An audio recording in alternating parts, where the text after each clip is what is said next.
What is up, YouTube's Mountain Man Magic? And Wizards has announced that they're going to push up the banned and restricted announcement, and I have absolutely no idea why that would be. What card could possibly require us to push up the banned and restricted announcement?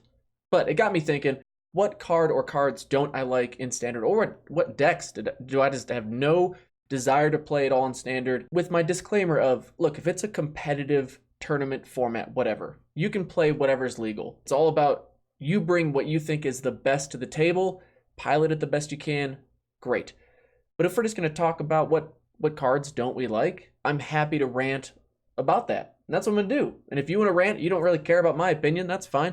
Let me know in the comments what cards you just, I guess, loathe. Let the world know. Maybe Wizards will see it through your eyes and say, you know what, throw it on the list with that one, you know.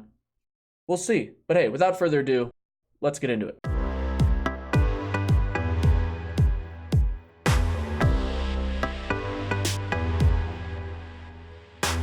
I'm going to be honest, I really like Field of the Dead. I really like the card. As soon as I saw it get spoiled, I was like, I want to play with this card. Because the first thing I thought of is how it cannot be stopped by control. And I think that's the argument that most people use to knock on Field of the Dead, is that there is no way to really interact with it. At least no competitive card beyond Assassin's Trophy, because you just play a land, you get a creature, great. But I would argue that that is the most Magic thing in Standard. Field of the Dead is the most Magic card in Magic.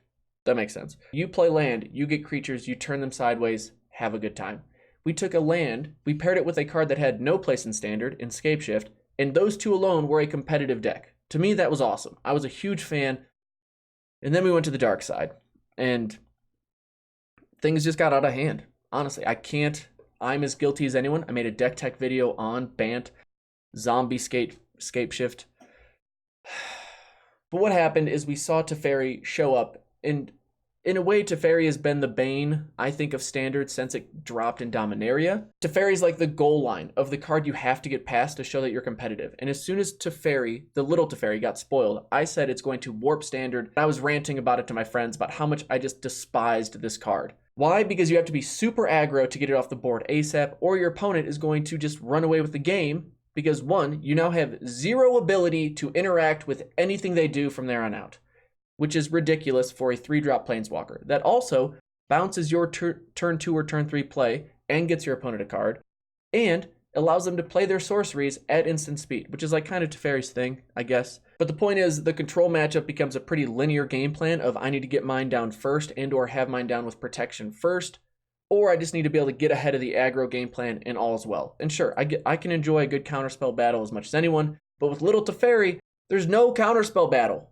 It's just, it wasn't great. And I thought Field of the Dead would be the answer to that, and instead it just went along with it, and now it's going to suffer for why, you know, it's going to suffer because Teferi is obnoxious. And that's makes me a little sad. Makes me a little sad. I want to say whoever works on the dev team at Wizards for blue, and this is me assuming that the way cards are designed is that there's like 5 war rooms. Like there's a white, blue, black, red war room. And every team in those rooms designs cards for their color. And then there's a little team in the middle that helps, you know, keep the peace and occasionally throws out the idea for a gold card. But everyone in there is just trying to make their color the best. And just whoever's working on blue needs to be moved to white, red, or green. We're getting off track. Blue's obnoxious. That's my point. Moving on to the next deck that I'm just not a fan of is Simic Flash. Why? Because green is the color that I feel like every new player really, really enjoys. And green got pulled into the wrong friend group. Okay, they were hanging out with their buddies over in the red clan, and everything was great. Gruul, lots of fun. Green, white, fun token decks, big fan. And then white just said, hey, have you seen my friend's blue? And blue's like, come over here. I got some candy for you. And we ended up with Simic Flash. Blue's like, hey, check this out. We can get creatures like 1/1 flyers with flash. Oh, that for 4 mana that you don't even have to tap allows you to draw a card. Because that's balanced in the world of blue. Green, you're not going to get that. But what you can do is get us some Flash Wolf, or we can talk to some people. We'll get you that whole Flash thing going on. And then you can bring us the biggest bodies in the game, and then no one can stop us. Because we can counter their spells if they're bigger than you, which is not likely, being green. Or if they're trying to get in our way, you show up and take care of them. You're the muscle, we're the brains, life's good.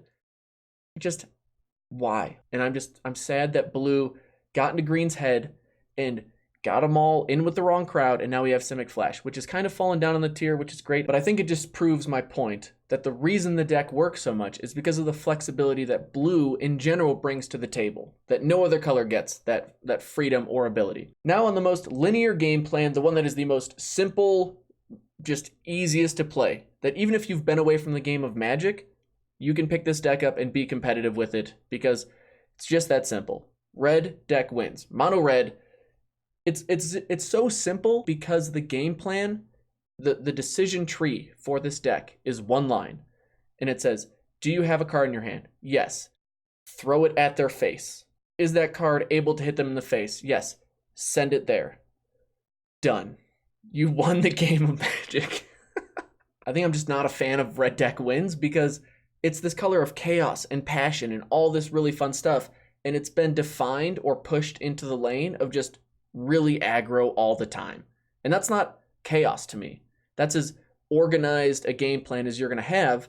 And it's in the color that I would expect is causing the most chaos. When it's just shock you in the face, bolt you in the face, that's not chaos. That's a very clear game plan, a very one-track mind type of thing. I want more creative game plans in red. Who's up next? Abzan Wolf, the one I just made a deck tech on. Why? Because Garrick shows up, radio silence for years, thinking that's okay, and then says, hey, I'm here to lead the charge with my wolf friends. And now he gets all the credit? Like, that's not... No, that's just not okay. Tolsimir has been here waiting, looking for allies, and then you just show up saying, oh, I'm a planeswalker, don't mind me, you just kind of have to do what I say. That's not cool, man. Tolsimir deserves all the credit. He's the one that gets the wolves fighting, doing fun stuff. You're just here getting, I don't know, wolf tokens that don't even do anything. They just give you loyalty. Like, how selfish are you, Garrick? Just disappointed, honestly. And Tolsimir, his ability of making wolves come into play and fight stuff, I mean, what else would a wolf do besides come into play and fight stuff? That's all wolves do in the wild. There's like 1,000 that live within 100 square miles of me. Not that I want to meet them personally by any means. Obviously, that's a terrible idea. But Tolsimir, I mean, look at that card. It's 5 mana. 3 distinct colors, 2 colorless to get you 3/3, 3/3 that fights and gains you 3 life. If Tolsimir was in blue, which I'm sure blue could argue why it should be a blue card, it'd probably cost a blue and a colorless, and you'd get to draw 4 cards off it just to make sure it was even. It might let your opponent draw 1 as well after you killed their creature. Okay, who's next? Mono black. Oh my goodness, mono black. Black's game plan, if we can either make you discard everything, remove everything you play, or just play creatures that gain us life so our life loss doesn't really do anything. We have a 1-drop that grows to be 9,000 power, death touch, you can't get it off the board with actual damage. I would have at least liked to see that the +3/+3 didn't come with death touch, or that the death touch just had a different cost to get it there. You know, like 3 for the +3/+3, an additional 1 for the death touch, something. Just a little teensy weensy little something. It's a very good card. That's why it's spiked. That's why it's like a $10 card right now, because it's a fair and balanced card.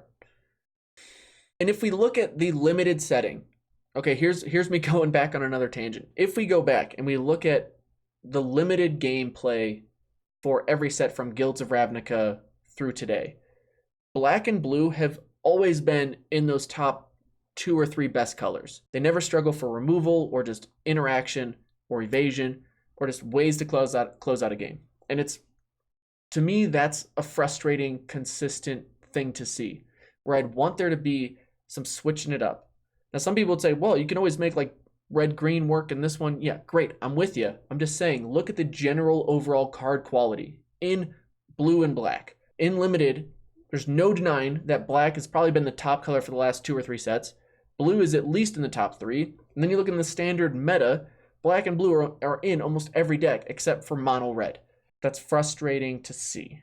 To me, it just shows that we need to think outside the box with those 3 colors. I don't know what it is. Maybe we just have like an April Fool's Day kind of joke and we just tilt the color pie like 2 colors one way or the other. I have no idea. Maybe I'll make a color pie rant type of video where I just want to see some different, my ideas for how the color pie could be interpreted in a bit different way without just completely changing the game, because obviously that's not the goal. All right, I think I need to just cut this thing off because I'm just ranting far too much, like far too much. Anyway, Field of the Dead is 99.9% gone. Teferi, I wish was 100% gone. But what cards would you like to see banned in Standard to just keep the game feeling fresh? What are the colors or the decks that have just frustrated you to no end? Let me know in the comments. I'm just genuinely interested. Just throw it out there, let the world hear your frustration, leave it there, and then when you're playing at the table, you can just let it out. Let it go. You've already let it out in the comments. That's the goal. Have a good time when you're playing Magic. In a tournament, you just have to swallow that pill and understand that people are going to be playing the same decks. They're going to net deck. Who cares? It's all about playing what you think is the best at the table and trying to pilot it the best you can. It'd just be nice if Wizards could maybe not just get rid of the card that I like the most, maybe get rid of some other problem cards that I think are problems, like Teferi. Who knows? Thank you to my patrons for putting up with me, for watching this, for supporting this channel. I really do appreciate it. Y'all are amazing. I can't stress it enough. Thank you to Card Kingdom for sponsoring the channel. Hey, if you're out there, you want to support the channel, check out my Patreon. Thank you for being here. We'll see you in the next video. Take it easy. Peace. What's this note I made about Oko? 3 mana Planeswalker gets to 6 loyalty. No, that seems fine. Yeah, it's got blue in it. Great.